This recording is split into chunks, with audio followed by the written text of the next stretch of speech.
In example 1, we need to solve and justify the following inequalities. Then we'll graph the solutions on a number line. We're just going to justify number 1. The rest of them are similar. So to justify, we want to write our 2-column format. And then we're going to add 9 for this first one to each side. So x will be less than or equal to 12. For the justify part, you can write down add 9 to both sides.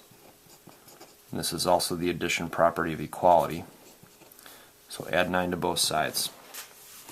This is the solution. We need to now graph the solution on a number line. I like to put the number that we're dealing with right in the middle, or as close as you can.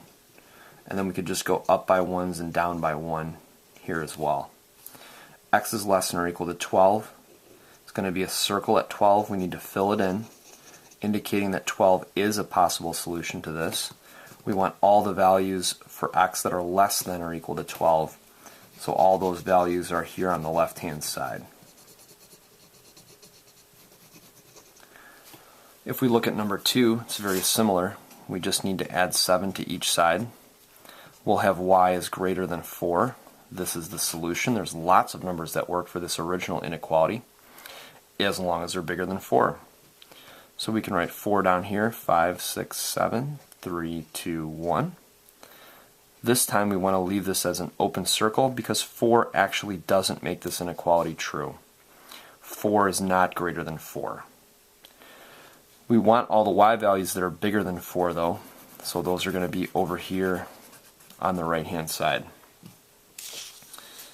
For number 3, we have x plus 7, so we're going to subtract 7. X is greater than or equal to 2. That's our solution, and we can graph the solution as well. And it wouldn't matter what numbers you pick as long as each one of these spaces, each one of these tick marks has the same worth. So just make sure that the distance between all these tick marks has the same value. We now have a 2.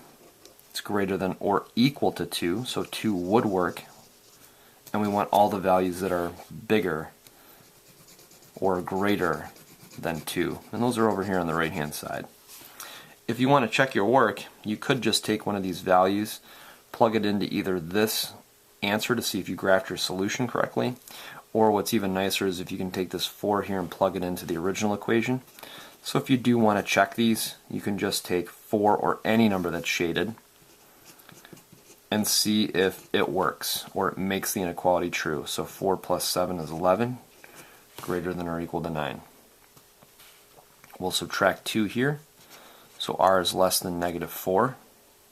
This is our solution. We can graph just choosing an interval of 1 here, negative 5, negative 6, negative 7. We want all the values that are less than 4.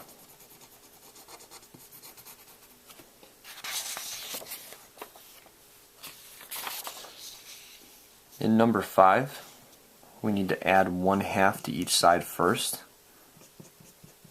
So we need to do 3 over 4 plus 1/2. But I know that this 1/2 I need to change to have a denominator of 4. So 2 over 4 is the same as 1/2. If you multiplied the bottom by 2 and the top by 2, or the denominator by 2 and the numerator by 2, you'd get 2 over 4. When we add these together, we get 5 over 4. Or, if you prefer, 1 1/4, or 1.25. So as our final solution, we could just write x is greater than or equal to 5 over 4, understanding that you can think about it differently as well. We want to graph this one. We could put 5 over 4 on the number line. That would be fine. I'm going to show you what this looks like if you don't.